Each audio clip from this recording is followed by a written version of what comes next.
Assalamualaikum warahmatullahi wabarakatuh. Oke teman-teman, kali ini saya akan spillkan budidaya tanaman keladi yang sudah kami ambil ini teman-teman di rawa-rawa ya teman-teman.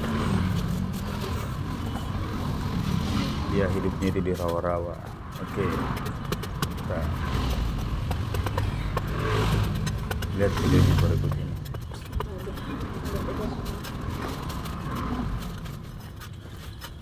Kita memakai polybag 2025 ini kawan-kawan, yang sesuai dengan tanaman keladinya.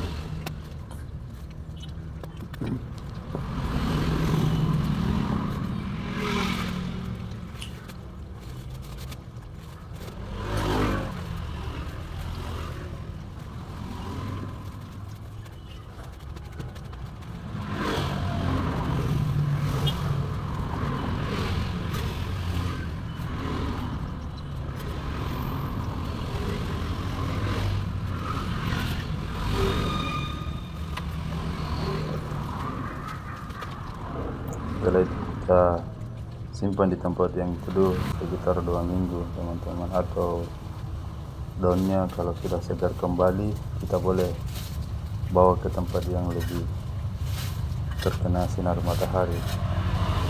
Oke teman-teman, itulah tutorial penjelasan sedikit dari kami, semoga bermanfaat dan selamat mencoba. Salam anak petani. Wassalam.